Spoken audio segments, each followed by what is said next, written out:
एक प्रश्न आहे. तुमचा फोन किती ई-एम-आयवर आहे? आणि हो, तुमच्याकडे इमर्जन्सी फंड आहे का? जर याचं उत्तर अनकम्फर्टेबल असेल, तर हा व्हिडिओ तुमच्यासाठीच आहे. समजा 2 मित्र होते, राहुल आणि अमोल. राहुलने फोन घेतला ई-एम-आयवर, अमोलने घेतला नाही. तर समाज काय बोलला, की अमोल गरीब आहे. त्याचा इन्कम एवढा नाही आहे. तो इतका यशस्वी नाही आहे. 3 वर्षानंतर काय झालं माहिती आहे? 1 मिनिट, 1 मिनिट. व्हिडिओ स्किप करू नका.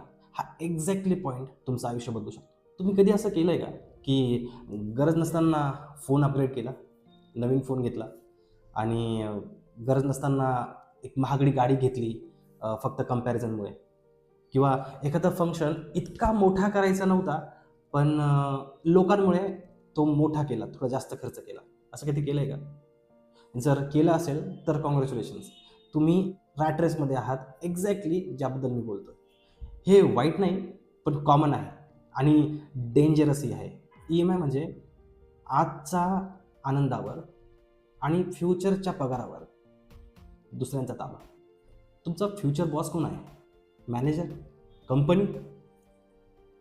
ई-एम-आय. तुमचा फ्युचर बॉस आहे ई-एम-आय. आता राहुल आणि अमोलकडे येऊ.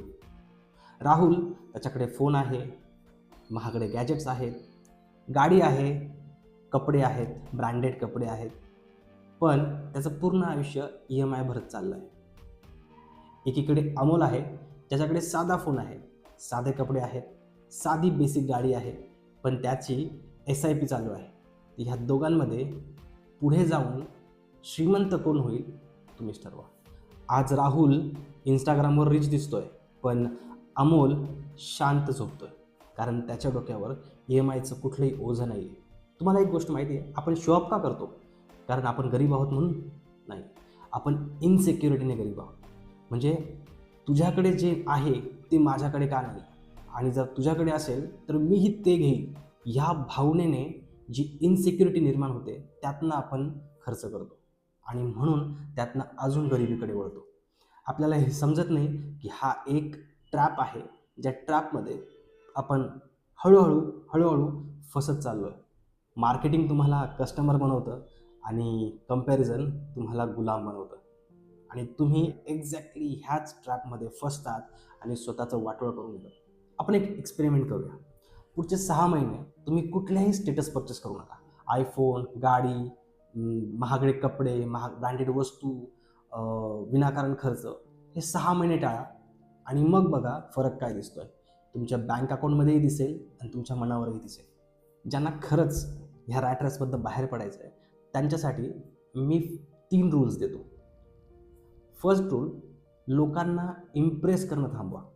म्हणजे लोकांना इम्प्रेस करण्यासाठी स्वतः ई-एम-आयच्या जाळ्यात अडकून जाणं हे मूर्खाचं लक्षण आहे, ते थांबवा.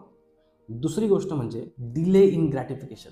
म्हणजे एखादी वस्तू घ्यायचं तुम्हाला मनात आलं तर ते टाळा. 2-3 दिवस, 4 दिवस, जितकं टाळता येईल तितकं टाळा आणि मग तुम्हाला समजेल की तुम्हाला त्या गोष्टीची खरंच गरज आहे का, आणि जर ॲक्च्युली गरज असेल तर मग ती गोष्ट घ्या. पण काय होतं, तुम्ही डिले केल्यामुळे एखादी गोष्टीची गरज नसेल तर ती टळली जाते आणि त्याने तुमचा खर्च वाचेल आणि तेच पैसे तुम्हाला पुढे जाऊन इन्व्हेस्टमेंटला कामं येतील. तिसरा रूल, स्वतःला नेहमी विचारा की मी जो पैसा खर्च करतोय याने मी गरीब होणार आहे की श्रीमंत होणार आहे.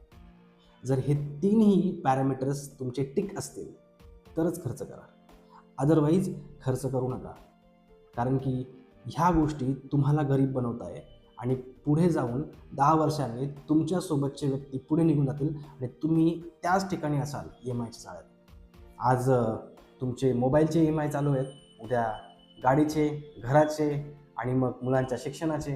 हे सगळे ई-एम-आयच्या ट्रॅपमध्ये तुम्ही हळूहळू अडकत जाल. यात अडकू नये म्हणून ह्या गोष्टी करा. मला माहिती आहे काही लोक मोटिवेट होतील आणि फार कमी लोक ॲक्शन घेतील, आणि जे लोक ॲक्शन घेतील तेच 10 वर्षानंतर एका वेगळ्या ठिकाणी असतील आजपेक्षा.